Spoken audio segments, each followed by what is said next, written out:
Large construction projects always seem to cost more than initially budgeted. The Syracuse Inner Harbor Aquarium is no exception. The $85 million budgeted for the project now looks to be short. Onondaga County is looking for private investors to help pay the cost. County Executive Ryan McMahon says he reserves the right to ask the legislature for more money if necessary. Tara, is the county throwing good money after bad here with this project? Well, initially I thought that it was, but then I did some research on aquariums and how aquariums have boosted the local economy. Certainly, you know, we may not do as well, for example, as the aquarium in Baltimore did, or the aquarium that was built in Virginia Beach. Of course, Virginia Beach has other things to bring people to it, but in many, many areas, aquariums actually have brought in more money to the community. They've provided jobs. And so I really am rethinking whether or not this is putting good money after bad. The other issue is the county executive has made a comparison with the zoo. And I checked into the financials of the zoo. And other than during the year of COVID, the zoo has made a profit every year. So I think this can be a moneymaker for the community. I would just say probably part of the problem here is that this is still seen as the county executive's aquarium, not the community's aquarium. No, so the problem may be how it's being promoted, not whether it's putting good money after bad. And maybe it takes it being built to make it the community's aquarium. Absolutely. The feasibility study that was done estimated that it will pull in nearly 500,000 visitors a year and generate $50 million in economic activity, which seems like a lot, but I mean, you make a good point. And that area, the Inner Harbor, needs something. Luke? I think this is a difficult issue. I think in some ways, certainly an aquarium could be helpful in terms of economic development and the city.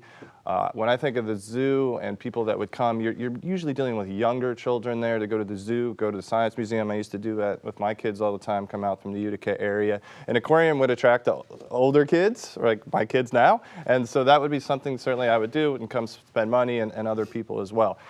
So part of me, if I was in a public administration perspective, would say this is a good idea. We had some bonus money from COVID. Let's do it. And if we need extra money, let's get some sponsors and naming rights and take care of that. At the same time, I also think about $85 million and how else that money could be used, and think about issues like child poverty, which is something Nina and I have raised on this show several times, and wonder, is there a better way to spend that bonus money to more directly help the people who are most in need? And that's the struggle in trying to make the decision here. And Nina, Syracuse, it's a poverty-stricken city with a number of problems, including lead, which needs to be remediated, and those kids who might go to the aquarium are often drinking water that has lead in it.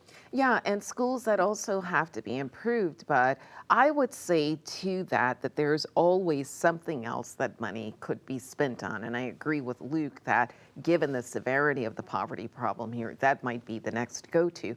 However, at the same time, at some point, we have to begin thinking about ways to redress poverty other than just throwing more money at it, but simply by way of bringing other folks in. And so I just have a personal affinity for this project because I grew up in Chicago, where we have the Shed Aquarium, which is one of, if not the oldest shed aquarium in the country, having been built in 1930. And they brought in, that aquarium that has brought in 2 million visitors. That's roughly the average each year, $95 million in revenues. So I think there's the potential here to bring in more money to raise the tax base in ways that would help poverty, but also just boost the quality of living here in Onondaga County. If that's how much money is coming into Chicago, it does make me wonder about the Syracuse feasibility study, because we're, 150,000 people in the city, larger in the area. Bennett, one of the things I'm wondering about is the reason the cost has gone up. One reason is because labor costs have gone up and there's labor shortages. And I wonder if this has any, foreshadows what might happen with building a Micron, for instance. Well, I mean, that's a great point. And we are going to hear, I think today, the jobs report. It's coming out very soon. But what it's been trending is down as far as the amount of open jobs. So what I want to go back to is Tara's point, which was this additional revenue stream. If it is going to bring in additional revenue to be pulled for to address the problems of poverty, that's going to be something that we would want to have in Syracuse. And I think the estimate was almost $800,000 in new sales and hotel taxes. So Yeah, that's- and to your point about hotels, I would hope that this is part of a much more comprehensive plan of entertainment for Syracuse. So I absolutely love Onondaga Lake Parkway, and there's the zoo that we talked about, but the Shed Aquarium that I mentioned before is part of a larger museum campus. So it's not a standalone. You can leave there and go to the planetarium and also to the The lake does seem like could be quite a Absolutely. resource Yeah. as it gets cleaner.